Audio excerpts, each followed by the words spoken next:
I struggle with anxiety, insomnia and fatigue, and I'm pretty sure a lot of you do too. Can you imagine, just last year, 32% of people in the US reported having symptoms of anxiety and depression according to the Census Household Pulse survey. And apparently there were over 40 million people in the US diagnosed with anxiety disorder. That's about 19% of the population.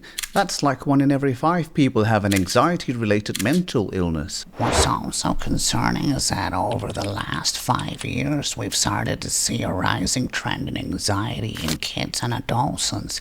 It might surprise you that last year, 31.9% of those aged between 13 and 18 were affected by anxiety disorders.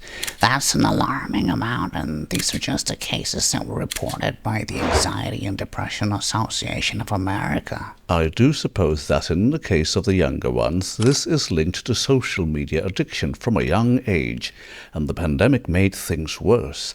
Generally speaking, there are many causes for anxiety, and the main ones I've experienced or observed are stress from work, loneliness, or relationship problems.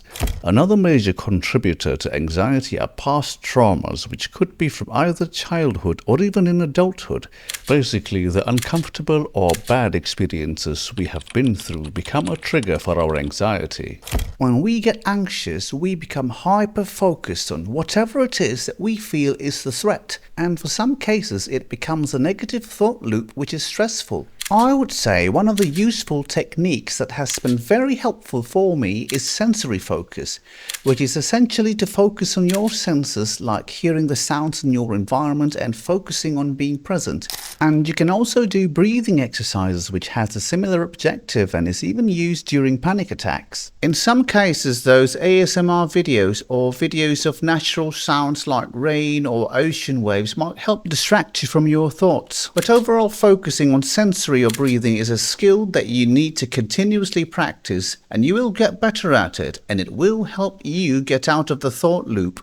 Also, if your body and brain aren't functioning properly because of poor nutrition, then we have to address that or we won't get healthier. Try to avoid inflammatory foods like sugar, excessive dairy, and especially processed foods.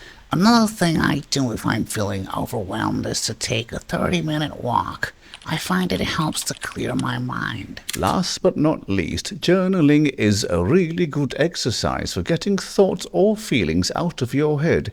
If something is stuck in your head, write it down and it should take some of the weight off of your mind. So with that, I hope you found this video useful. Do like and subscribe, and we shall see you in the next one.